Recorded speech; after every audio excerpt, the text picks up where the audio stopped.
Assalamualaikum warahmatullahi wabarakatuh. Shalom, Salam sejahtera untuk kita semua. Gimana nih kabarnya teman-teman? Semoga sehat dan baik-baik saja ya. Jadi pada kesempatan kali ini kami dari kelompok 1 akan menjelaskan sekaligus membahas tentang tugas hukum hak kekayaan intelektual mengenai hak cipta. Nah, sebelum masuk ke pembahasannya, izinkan kelompok kami memperkenalkan diri terlebih dahulu. Perkenalkan, nama saya Rehan Fatur Ratsman. Nama saya Rosadilma Ordumirin. Nama saya Guspina Handayani Sendom. Nama saya Yohanes Silvais Tiawan. Dan nama saya Asyar Thomas. Nah, tanpa berlama-lama langsung saja kita masuk ke pembahasannya.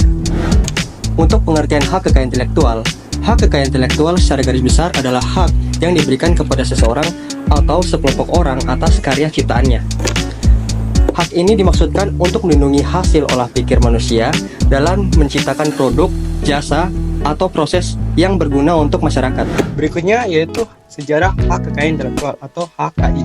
Istilah intellectual property atau kekayaan intelektual baru pertama kali digunakan pada putusan pengadilan di Amerika Serikat pada tahun 1850.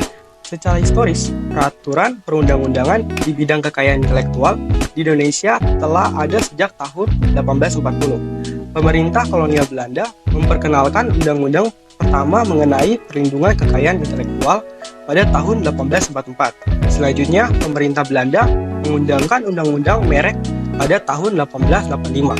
Undang-undang paten tahun 1910 dan undang-undang hak cipta tahun 1912. Selanjutnya, Indonesia membuat Undang-Undang Nomor 21 tahun 1961 tentang merek perusahaan dan merek perdagangan. Lalu kemudian tahun 1982 lahir Undang-Undang Nomor 12 tahun 1982 tentang hak cipta. Yang disusul Undang-Undang Nomor 6 tahun 1989 tentang paten yang mulai berlaku efektif tahun 1991. Prinsip hak atas kekayaan intelektual terdapat 4, yakni yang pertama, prinsip ekonomi.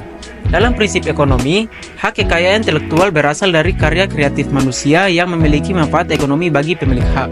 Dan yang kedua, prinsip keadilan. Dalam prinsip keadilan, dalam menciptakan sebuah karya atau hasil dari kemampuan intelektual, seseorang diberi perlindungan hukum agar memiliki kekuasaan dalam penggunaan hak atas kekayaan intelektual karyanya. Yang ketiga, prinsip kebudayaan. Dalam prinsip kebudayaan, menciptakan sesuatu karya intelektual dapat meningkatkan taraf kehidupan, peradaban, dan martabat manusia yang akan memberi keuntungan bagi masyarakat, bangsa, dan negara. Dan yang terakhir yaitu prinsip sosial. Dalam prinsip sosial, hak intelektual yang diakui oleh hukum dan diberikan kepada seseorang atas kekayaan merupakan suatu kesatuan, sehingga diberi perlindungan berdasarkan keseimbangan antara kepentingan individu dan masyarakat. Terima kasih. Nah, teman-teman, apa itu hak cipta? Hak cipta ini adalah hak eksklusif yang diberikan kepada pencipta atas ciptaannya. Hak ini timbul secara otomatis sejak ciptaan diwujudkan dalam bentuk nyata tanpa mengurangi pembatasan menurut peraturan perundang-undangan. Kemudian, poin selanjutnya yaitu unsur-unsur hak cipta. Hak cipta memiliki beberapa unsur penting, yaitu diantaranya 1. Ciptaan. Ciptaan adalah karya orisinal yang diekspresikan dalam bentuk nyata. Kedua, keaslian. Ciptaan harus memiliki unsur keaslian, yaitu bukan merupakan salinan ataupun tiruan dari karya yang sudah ada sebelumnya. Yang ketiga, wujud nyata. Ciptaan harus diekspresikan dalam bentuk nyata, yaitu dapat dilihat, didengar, dirasakan, dan dapat dibaca. Yang keempat, pencipta. Pencipta adalah orang yang pertama kali menciptakan suatu karya. Pencipta dapat berupa individu, badan hukum, atau sekelompok orang yang bekerja sama.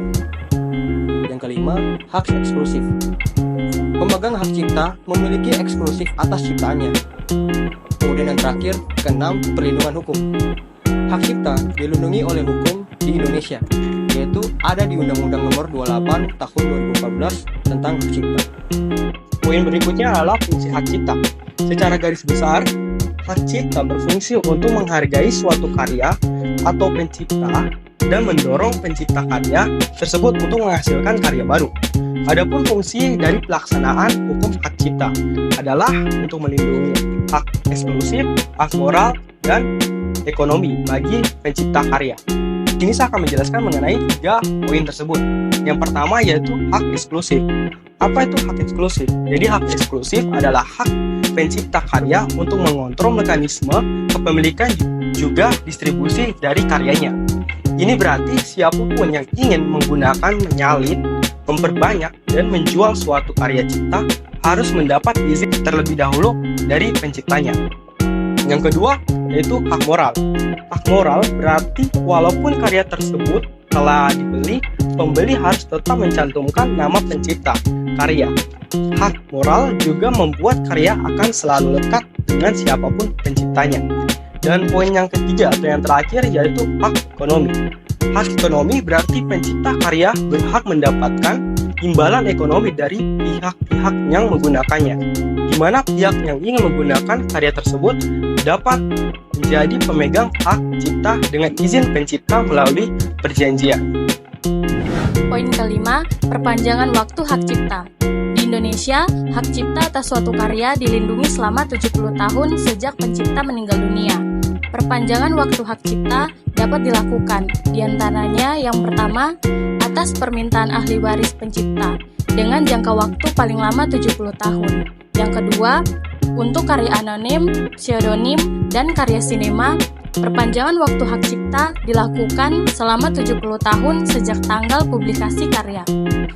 Persyaratan perpanjangan waktu hak cipta yaitu yang pertama, permohonan diajukan paling lambat 6 bulan sebelum masa perlindungan berakhir. Yang kedua, permohonan diajukan kepada Direktorat Jenderal Kekayaan Intelektual, Kementerian Hukum dan Hak Asasi Manusia. Yang ketiga, membayar biaya permohonan. Poin ke-6, manfaat pendaftaran hak cipta. Pendaftaran hak cipta memberikan beberapa manfaat bagi pencipta, antara lain, yang pertama, pengakuan hukum. Pendaftaran hak cipta merupakan bukti sah kepemilikan karya. Yang kedua, perlindungan hukum. Hak cipta yang terdaftar dilindungi oleh hukum, sehingga pencipta dapat menuntut jika terjadi pelanggaran. Yang ketiga, manfaat ekonomi. Hak cipta yang terdaftar dapat dieksploitasi secara komersial, seperti dengan memberikan lisensi kepada pihak lain untuk menggunakan karya tersebut. Yang keempat, meningkatkan nilai karya. Karya yang terdaftar hak cipta umumnya memiliki nilai yang lebih tinggi dibandingkan karya yang tidak terdaftar. Yang kelima, mempermudah akses pendanaan. Teman-teman semuanya membahas tentang hak cipta. Poin ketujuh, hak cipta memiliki kelebihan dan kekurangannya masing-masing. Nah, di sini saya akan membahas mengenai kelebihan dan kekurangan dari hak cipta tersebut. Hak cipta memiliki beberapa kelebihan, yaitu yang pertama, melindungi karya dari penyalahgunaan. Hak cipta memberikan hak eksklusif kepada pencipta untuk mengontrol bagaimana karyanya digunakan. Nah, hal ini berarti bahwa pencipta dapat mencegah orang lain menyalin, mendistribusikan, atau menampilkan karyanya tanpa izin. Yang kedua, memberikan pengakuan kepada pencipta. Hak cipta mengakui pencipta sebagai pencipta karya mereka. Hal ini dapat membantu pencipta membangun reputasi dan mendapatkan pengakuan atas pekerjaan mereka. Ketiga, memberikan sumber pendapatan. Pencipta dapat memperoleh penghasilan dari karyanya dengan melisensasikan kepada orang lain. Hak cipta mendapatkan imbalan yang adil atas pekerjaan mereka. Keempat, mendorong kreativitas. Hak cipta memberikan insentif bagi pencipta untuk menciptakan karya baru dengan memberikan mereka kepastian karya mereka untuk dilindungi.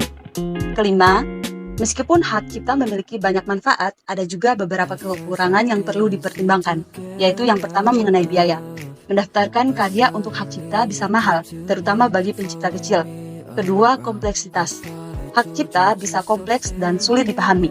Hal ini dapat membuat sulit bagi pencipta untuk mengetahui hak mereka dan bagaimana menegakkannya.